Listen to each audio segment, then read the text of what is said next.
రాజధాని అమరావతిలో మట్టి దొంగలు రెచ్చిపోయారు. శనివారం రాత్రి కృష్ణాయపాలెం రహదారి పక్కన ప్లాట్లలో సుమారు 100 ట్రక్కుల మట్టి తవ్వుకెళ్లారు.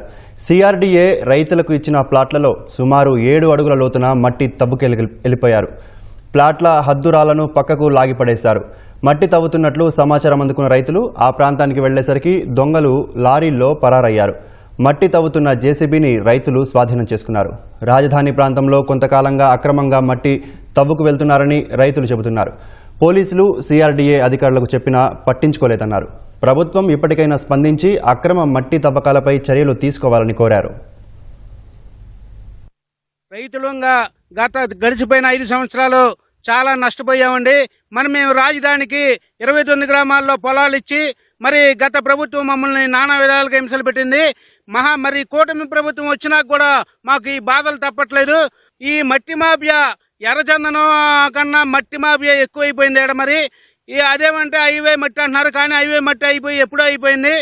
ఈ 9 హైవే ఎంబట కమర్షియల్ ప్లాట్లలో ఇంత ఘోరంగా మట్టి మాఫియా జరుగుతుందంటే సిఆర్డీఏ అధికారులు మాకు రైతులకి తక్షణమే వాళ్ళు వచ్చి మాకు దీనికి పరిష్కారం ఏంటో వాళ్ళు చూపాలి.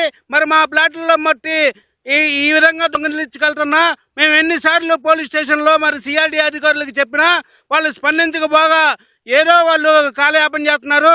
దీనికి తక్షణమే సిఆర్డీఏ అధికారులు ఇక్కడ పర్యవేక్షిస్తున్న నారాయణ గారు కూడా మాకు రైతులకి ఈ మట్టి మాఫియాను ఆపాలని మేము కోరుకుంటున్నాం. ఏదైతే ఈ9 రోడ్డు ఉందో ఈ9 రోడ్డు పక్కన మా ఫ్లాట్లు ఉన్నాయండి.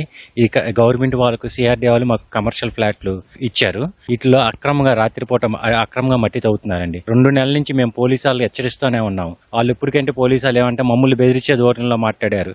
ఇది మీకేం సంబంధం, ఇది హైవే వాళ్ళు మట్టి తీసుకెళ్తారని. కానీ ఇప్పుడు 2 రోజుల కింద చూస్తే అయితే 5 అడుగుల నుంచి 10 అడుగుల లోతులో పెట్టి మట్టి తోలిచారు. ఎవరైతే ఈ అక్రమ మట్టి తవ్వారో కంపల్సరీగా వాళ్ళని పట్టుకొని వాళ్ళని శిక్షించాలండి. ఎందుకంటే గత 5 సంవత్సరాలు మేము ఎంత బాధపడ్డామో రాష్ట్రం మొత్తం తెలుసు.